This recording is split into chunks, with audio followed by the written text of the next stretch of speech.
I'm Peter Block here in Chicago at the ACC annual meeting, ACC 16, believe it or not. Time flies when you're having fun.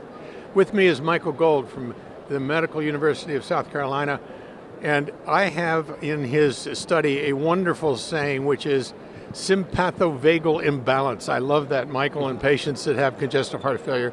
Tell me what that is. Yeah, there's an autonomic problem that develops in heart failure where we get increased sympathetic activation and decreased vagal activation. So we create this imbalance, and we don't have treatments yet for the vagal reduction in vagal activity.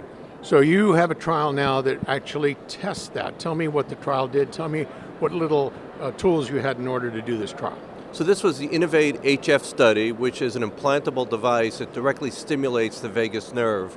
This was a multi-center, randomized, multinational trial of over 700 patients who either got implanted with vagal nerve stimulation or had medical therapy as their control group. So they're constantly stimulated, their vagal nerve is constantly being beaten up electrically? No, there's a duty cycle, so about 25% of the time the vagus nerve is being stimulated in this group of class 3 heart failure with a low ejection fraction. So it slows heart rate and does other sympatholytic things? It doesn't really slow heart rate chronically very much, but it does the other things that vagus nerve can do, hopefully, such as reducing inflammation and a number of pleomorphic effects of vagus nerve activation.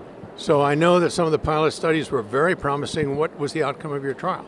Well, overall it was disappointing. It was stopped for futility because the primary endpoint of heart failure hospitalization or death, there was no difference between the two groups.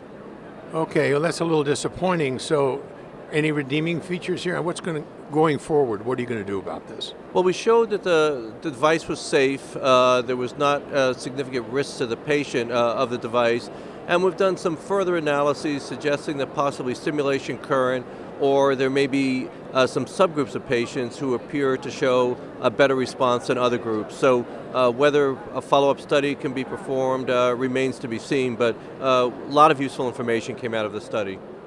So there you have it. Sympathovagal imbalance still lives, I guess. Is that right, Michael, as far as heart failure is concerned? Still lives, and we're still trying to figure out how to cure it. So the question is, how do we deal with it? Thank you very much, Mike. Thank you.